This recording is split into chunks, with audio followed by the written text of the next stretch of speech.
माझं नाव आहे अदनान हकीम। मी राहतो कोकणामध्ये आणि कोकणात परत एकदा व्यवसाय वाढावा त्यासाठी प्रयत्न करतो। सोबतच मी निसर्गाच्या काही क्लिप्स अपलोड करत असतो आणि तुमच्या गाडी संदर्भात तुम्हाला माहिती देत असतो, कारण नॉलेज इज पॉवर, ज्ञान सर्वश्रेष्ठ आहे आणि तुम्हाला कोणी फसवू नये त्यासाठी आज एक नवीन व्हिडिओमध्ये आपलं स्वागत आहे। मी घेऊन आलो आहे तुमच्यासाठी आज की तुम्ही जर कुठेतरी लांब जात असाल, तुमचा लांब दौरा असेल, तर तुम्ही आपल्या मेकॅनिककडे गेल्यानंतर काय काय गाडीचा जनरल चेकअप केलं पाहिजे, नक्कीच पहा, तुमचा फायदा होईल।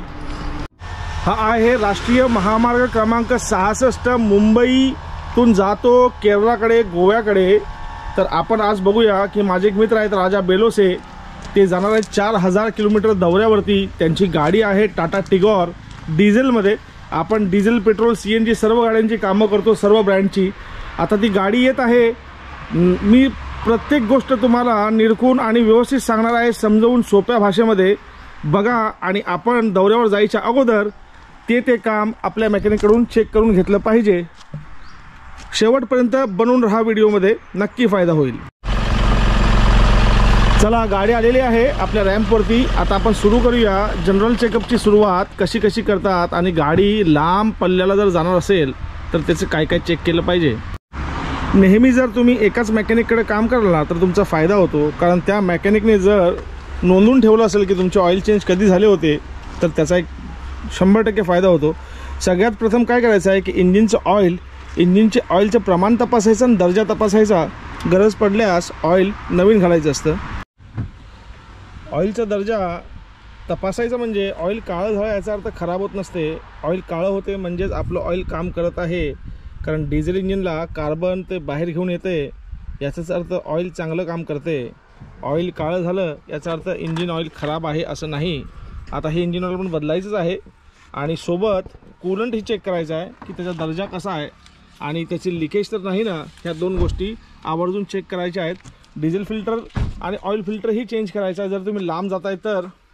आता याच्यामध्ये कूलंट आहे, आता कूलंट हे पातळ झाले पाणी घालून नंतर त्यांनी ते कूलंटही चेंज करायचं आहे। एकदा इंजिन कंपार्टमेंटला आपण आलो की ऑइल आणि कूलंट झालं, त्यानंतर आपण चेक नक्की करायचं आहे की अल्टरनेटरला किती करंट निघतोय, या टर्मिनलला कार्बन तर नाही ना। जर कार्बन असेल तर बॅटरी रस्त्यामध्ये प्रॉब्लेम देऊ शकतो। त्यानंतर तसेच हेडलाईटचं वायरिंग, दोन्ही हेडलाईट चालू आहेत का, बंद आहेत का, तेही तपासायचं आहे।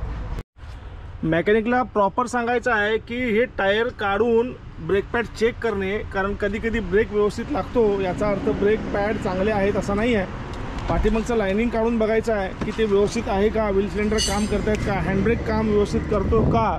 तसेच क्लच प्लेटची माहिती घेण्यासाठी ट्रायल घ्यायला लावणे की ती गाडी बरोबर उठते का, गिअर इझी पडतो का, आणि गिअरचं ऑइलही चेक करणे, सोबत चाकांची चारी बेरिंग चेक करणे।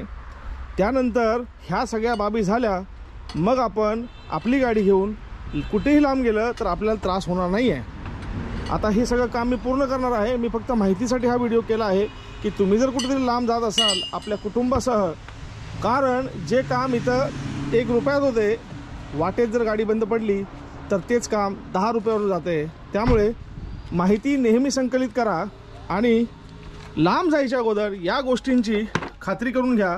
बघा, आता आमचं काम सुरू झालं आहे, ऑइल सोडलेलं आहे मी, आणि ह्या सगळ्या बाबी चेक करून गाडी त्यांना देऊन टाकेन आणि आशा करूया की ते जाऊन व्यवस्थित येतील।